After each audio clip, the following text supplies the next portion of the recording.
Hey, shalom, shalom. First and foremost, I want to give all praise, honor, and glory to Yahweh, Bahashem Yahweh Shai, Bahashem Rakah HaKodash.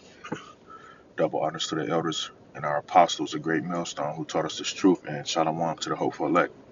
All right, just trying to do a quick lesson before I go punch in. All right, but there is a shortage of water. Okay, and this is a very serious threat. Okay, this is a very serious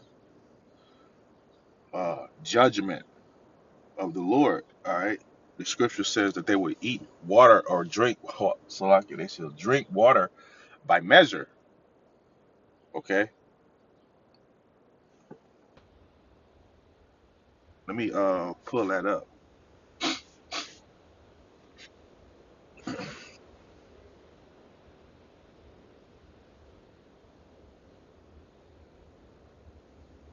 Hey, I'm just going to make this very crystal clear. Y'all are either going to have to fight or you're going to die.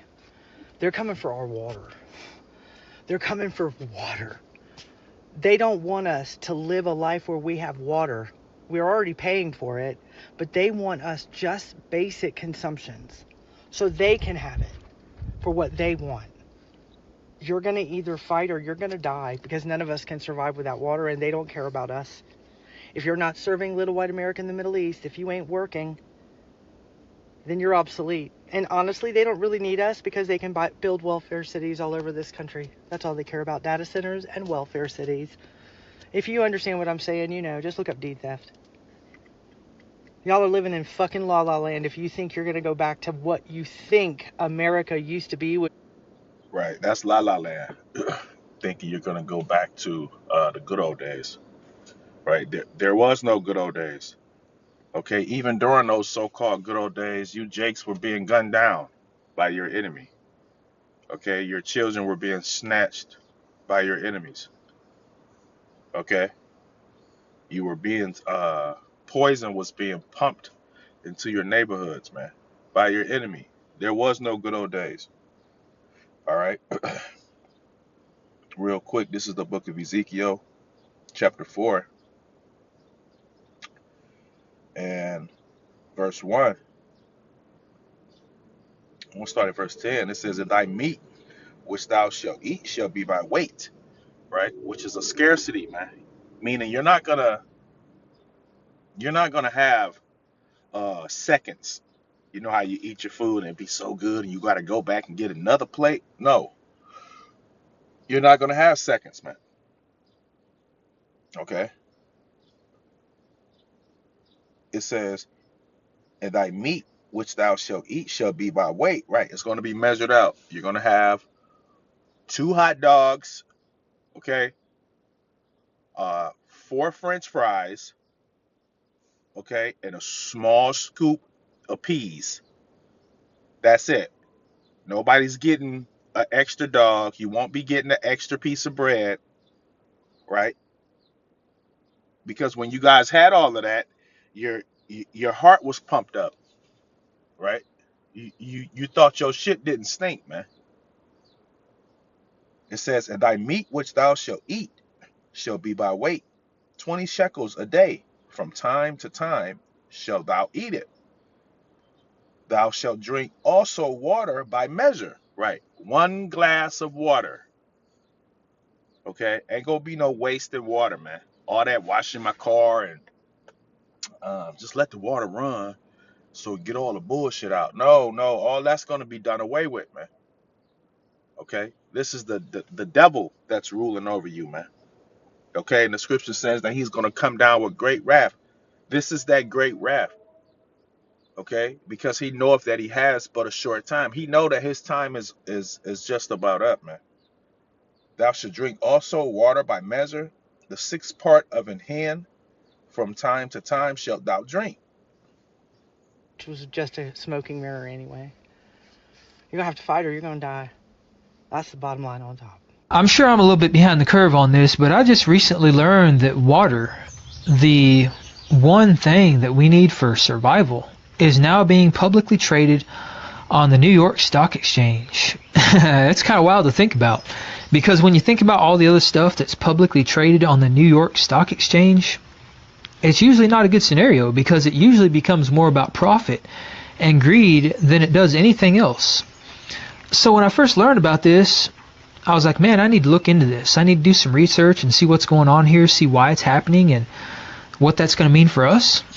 And I'm just going to tell you right now that what I discovered is pretty darn crazy. It's actually kind of dark, maybe borderline nefarious, kind of scary, but I took some notes down and I'm going to share those with you, because I think this is very, very important. And it pays to be prepared. You know, knowing what's coming and being prepared for it is going to. And what's the best way to be prepared? By listening to the prophets, right? By coming back to your Lord, Yahweh Ba'ashem Yahweh Shai, man. Okay, under the elders and apostles of Great Millstone. Okay, taking heed to the words. All right, repenting of your ways, man. Okay, because this place was only set up. It was only set up, Salakia, to be destroyed. Okay, America wasn't set up to last forever. It was set up to be destroyed, man. All right, and there's no amount of money that you have that can deliver you out of these coming woes, man. Woe meaning destruction. Okay, there's no amount of money that you have that can deliver you out of it, man. Okay, that money is going to be what causes your death. And the reason I say that is because when you got a city of people, or a neighborhood, right, or a block, an area, a complex, apartment building, all right, of people that don't have food and don't have water, they don't have heat, right? They don't have fire.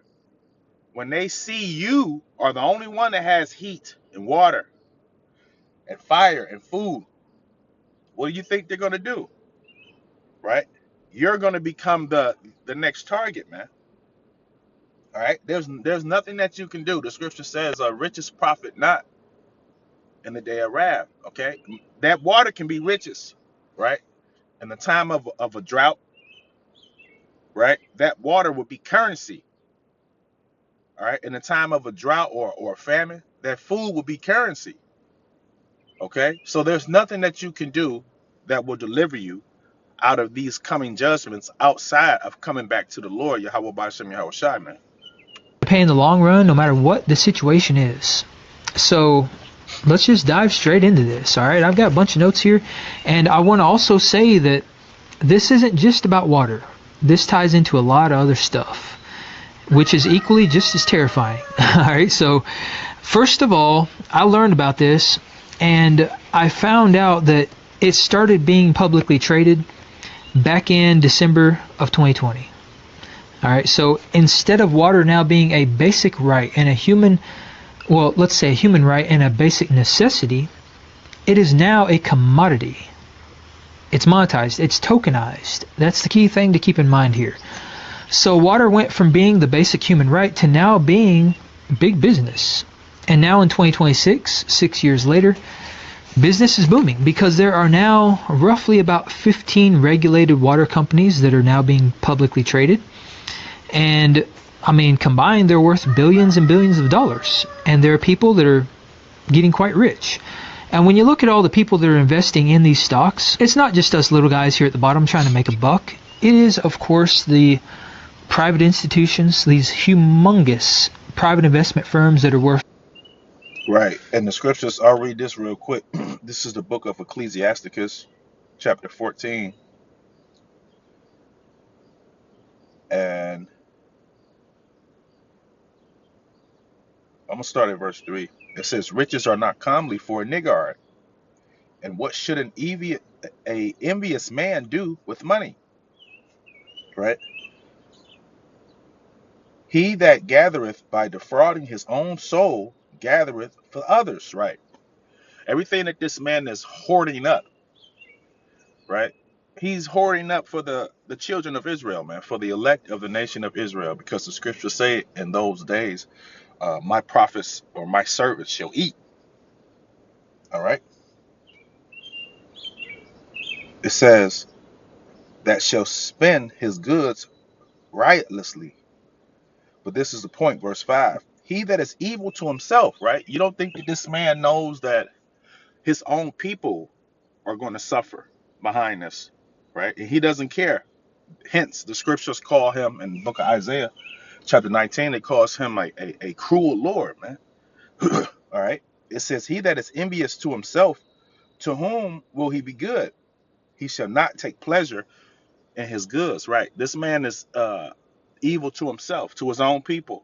Okay, this is their kingdom. And I've never seen as many Edomites homeless as I've seen in the last few years, man. Okay, I've never seen it before. And you probably will never see it again. All right.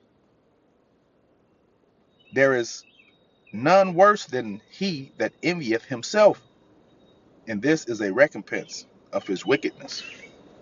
All right. Multiple trillions and trillions of dollars. And you know, I thought about this and I'm like, $1 trillion sounds like a lot of money. But when you visualize it, this is going to blow your mind, but you can actually stack $1 bills, $1 trillion worth of $1 bills into a column, and it will literally reach the moon. That is how much money $1 trillion is. And now we have these private investment firms that are worth multiple trillions of dollars that are investing into water. And what do these companies care about? How did they get so rich? They care about profit. So naturally, that led me down some more rabbit holes, we'll call them. And I started thinking about, what incentive do they have to invest in something like water? Because water, I mean, it's the most abundant thing on the planet. 71% of the Earth's